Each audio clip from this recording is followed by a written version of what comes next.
Regarde ces carrés, lequel est le plus grand, le jaune ou le vert?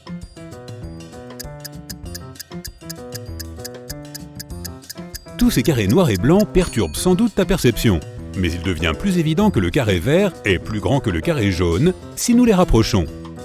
Eric est un officier de police. Un soir, alors qu'il rentrait du travail, il a remarqué une femme suspecte. Elle portait un énorme sac et se tenait près d'une maison luxueuse. Eric l'a interrogée et, selon elle, c'est bien sa maison. Et elle portait des vêtements dont elle n'avait plus besoin à des proches. Eric l'a arrêtée immédiatement. Pourquoi?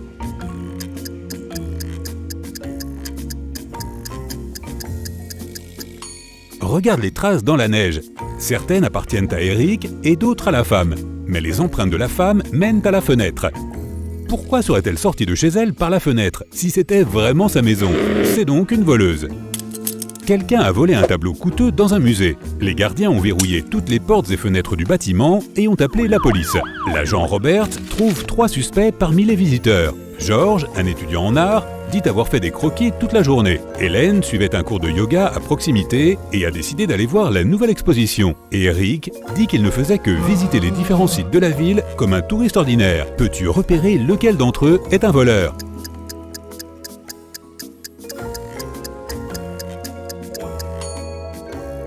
C'est Hélène. Elle a caché la peinture dans son tapis de yoga. Et les autres ont des sacs à dos vraiment trop petits. Nina est un agent d'assurance. Un jour, son client, Peter, l'appelle sur le lieu d'un accident. Il dit être arrivé à cet endroit pour une soirée barbecue et que ses amis devraient le retrouver dans 2 heures. Il est sorti de la voiture et, soudain, elle s'est mise à rouler et est tombée dans le lac. Mais Nina ne le croit pas. Pourquoi?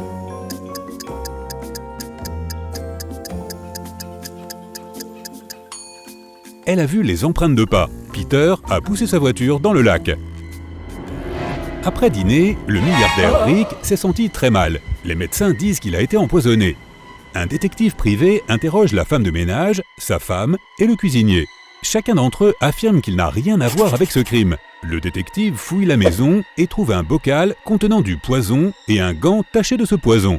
Après avoir étudié les preuves très attentivement, il devine qui a empoisonné Rick. Comment?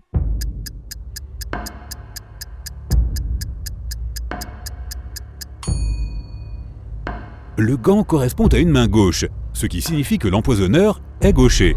Le seul suspect gaucher est le cuisinier, car il tient sa louche dans la main gauche. Monsieur Dupont est un vieil artiste. Il vit seul, mais il a engagé 3 infirmières pour l'aider lorsqu'il a perdu la vue. Un jour, l'une d'elles le retrouve inconscient dans sa chambre. Elle appelle une ambulance. Des officiers de police arrivent également et interrogent les 3 infirmières. Wendy déclare que Monsieur Dupont lui a demandé de lui lire un roman, puis qu'elle l'a laissé pour aller préparer le dîner. Amy dit qu'elle a joué à des jeux vidéo avec Monsieur Dupont et qu'il semblait plutôt aller bien.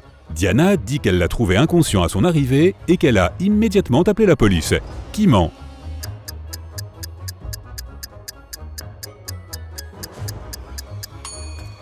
C'est Amy. Monsieur Dupont est aveugle. Il ne peut donc pas jouer à des jeux vidéo. 4 scientifiques se rendent à une conférence sur la physique dans la même voiture. Il a plu toute la journée. Ils entrent dans un long tunnel où il fait très sombre. Quand la voiture quitte le tunnel, Tina est inconsciente. Ses collègues s'arrêtent et appellent une ambulance. La police interroge tous les passagers. Que faisiez-vous lorsque vous étiez dans le tunnel? Alex écoutait de la musique avec ses écouteurs et il n'a rien entendu. Bobby dormait et n'a rien vu. Diana était concentrée sur la route car il pleuvait et elle devait conduire prudemment. Qui ment?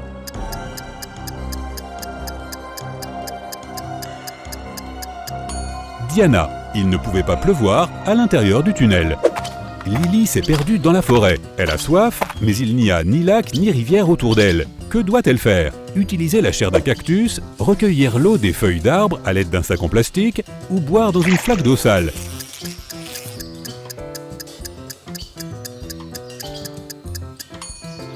La chair des cactus contient des éléments toxiques pour l'homme. Et en plus, quel est ce cactus bizarre qui pousse dans une forêt? L'eau de la flaque contient probablement de nombreuses bactéries. L'option la plus sûre est donc de recueillir l'eau des feuilles d'arbre. Bill s'est perdu en forêt. Il n'a ni briquet ni allumette. Aide-le à faire du feu.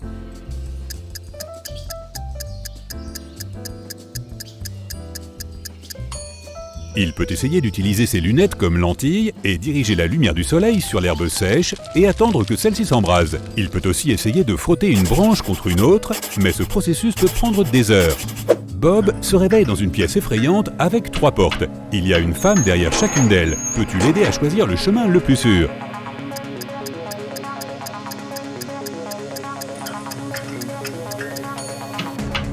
As-tu vu ces traces de griffes? Il y a sûrement un animal sauvage derrière cette porte. Et la deuxième n'a pas l'air sûre non plus, car la femme a des araignées dans les cheveux. La troisième porte est donc l'option la plus sûre, même si cette femme ressemble à une sorcière. Kim et Stacy sont partis en randonnée dans la forêt. Elles s'arrêtent pour la nuit, et Stacy va ramasser quelques baies. Soudain, une sorcière apparaît de nulle part et transforme Stacy en rocher. Kim s'inquiète et part à la recherche de Stacy, mais elle tombe sur la sorcière qui lui dit: j'ai transformé ton ami en pierre. Trouve le bon rocher et verse cette potion dessus. Elle rendra à ton ami sa forme humaine. Puis elle disparaît. Peux-tu aider Kim à sauver Stacy?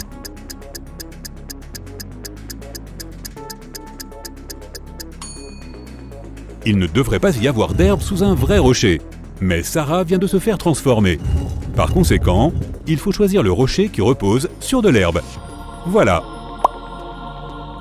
C'est l'anniversaire de Jerry. Il a emmené une grosse boîte de gâteaux au chocolat pour les partager avec ses amis du collège. Pendant un cours, Jerry va aux toilettes. Il est impatient de fêter son anniversaire avec ses amis. Mais la boîte est vide quand il revient. Aide Jerry à découvrir qui a mangé tous ces gâteaux.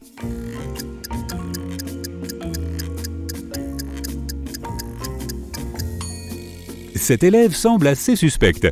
C'est du chocolat sur sa joue? Mettons maintenant au défi ta perception des couleurs. Quelles couleurs faut-il mélanger pour obtenir du vert? La bonne réponse est la B. Quelle couleur faut-il mélanger pour obtenir de l'orange? La bonne réponse est la B. Quelle couleur faut-il mélanger pour obtenir du rose?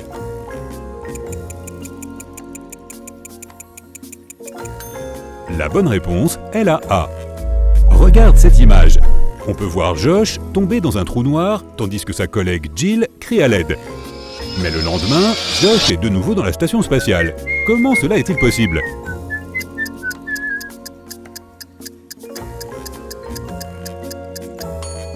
C'était un poisson d'avril et les astronautes ont décidé de faire une farce à Jill. Lisa dit à un policier que sa maison a été cambriolée. Le tableau le plus cher était accroché au-dessus de son lit, mais il a disparu. Le policier lui demande « Avez-vous touché quelque chose ?» Et Lisa répond « Non ». Le policier prend la déposition de Lisa avant d'inspecter la maison, et il l'arrête pour fraude. Pourquoi?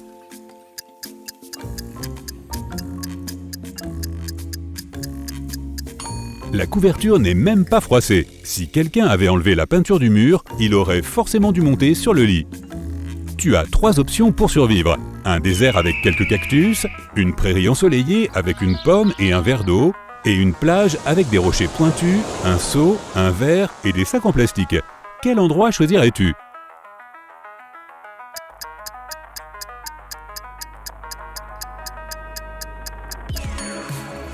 Il n'y a pas d'eau dans le désert, et les cactus peuvent être toxiques. Tu ne peux pas survivre avec une pomme et un verre d'eau. La plage est un excellent choix. La mer te fournira de la nourriture et tu peux avoir de l'eau douce. Mets la tasse dans l'eau, verse de l'eau de mer dedans, recouvre-le avec un sac en plastique et place une petite pierre dessus. Laisse-le ensuite au soleil un moment et tu obtiendras de l'eau douce. L'agent Fred a été retrouvé inconscient. Selon les médecins, il a été empoisonné. Les suspects sont Hélène, Nick, Jane et Dan. Avant l'accident, Fred a entouré des chiffres sur son calendrier. 12, 4, 11. Qui l'a empoisonné?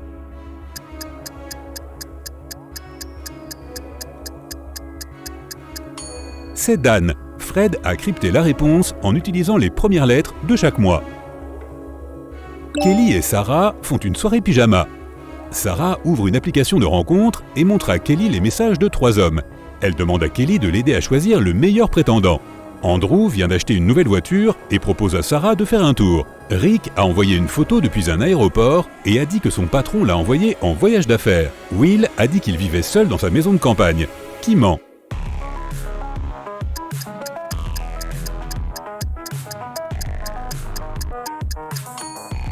Rick a 2 billets d'avion dans sa poche et Will ne vit pas seul, car il y a 2 téléphones et des lunettes de soleil féminines sur le bureau. Kelly devrait donc choisir Andrew.